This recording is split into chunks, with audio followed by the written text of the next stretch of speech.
Will come to order. Before I begin my statement, I want to ask us to begin with a moment of silence. Our good friend, ranking member, Mr. McGovern, is with his daughter, who's going through some cancer screening, as I know many of you know. And just in whatever way is appropriate to you, I just would ask that we give a moment of silence to ask for a blessing on our very good friend and his family at a very difficult time. Good afternoon. Under President Biden's direction, we've watched life get hard for Americans. A once booming economy is now ailing. Stronger wages have been replaced by emptier wallets, and the optimism that families and small businesses felt for the future has diminished under the crushing weight of inflation. This reality is no accident. It's the result of Democratic policies that have radically expanded government and skyrocketed deficits. There are three consistent factors that have been the core of their agenda, each of which we must confront. First, excessive spending. Just last Congress, President Biden and congressional Democrats spent trillions of dollars through entirely partisan bills, and Americans are paying a steep price for it. This out-of-control spending has burdened people with sky-high inflation and saddled taxpayers with an even more staggering debt.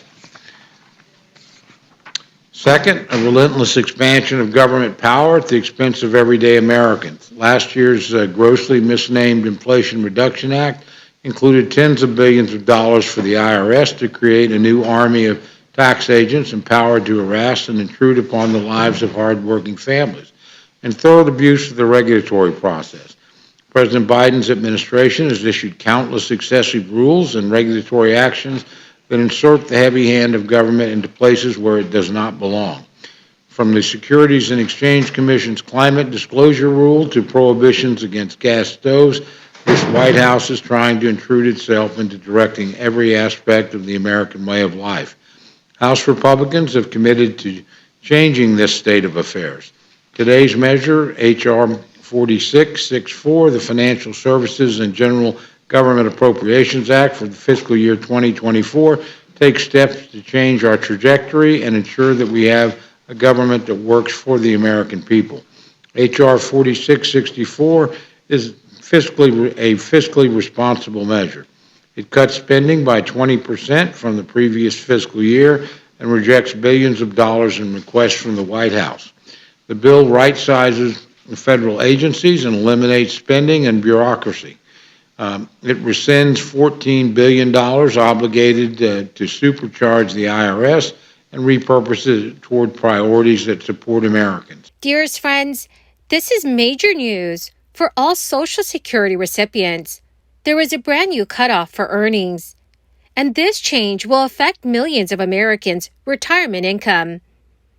House Speaker Mike Johnson is also beginning important discussions on the current U.S. debt.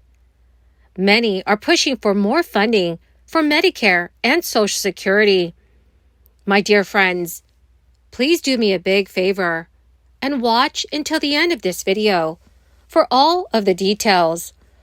Also, this coming Friday and every Friday, I will be announcing several winners for the Walmart gift card giveaway.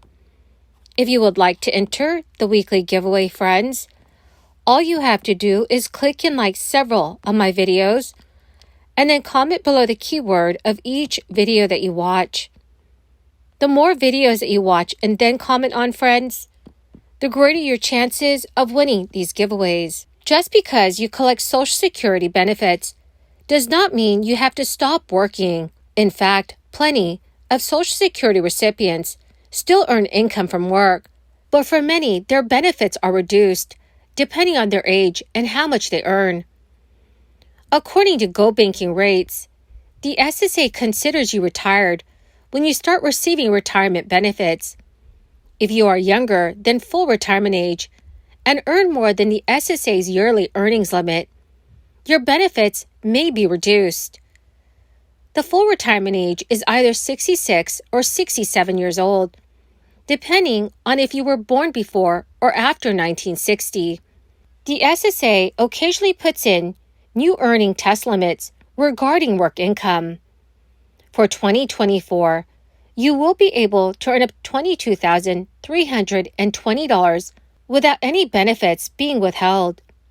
So if you are under full retirement age for the entire year, the SSA deducts $1 from your benefit payment for every $2 you earn above the annual limit. The SSA counts your earnings only up to the month before you reach your FRA, not your earnings for the entire year. For 2023, the limit for recipients not reaching their full retirement age is $21,240. But once you reach your FRA, $1 in benefits is deducted for every $3 you earn above a different limit. For this year, the limit is $56,520. In 2024, that number will be $59,520. So if your earnings will be more than the limit for the year, and you receive retirement benefits for only part of that year, the SSA has a special rule that applies to earnings for 1 year. Under this rule, you are paid a full Social Security benefit for any whole month the SSA considers you retired, regardless of your yearly earnings. Democrats and progressive advocacy groups are homing in on Speaker Mike Johnson's past support for steep cuts to entitlements. This is as a new speaker embraces a deficit commission that could spotlight the issue in the run-up to the 2024 election. President Biden called out congressional Republicans during his State of the Union address for wanting to cut the program.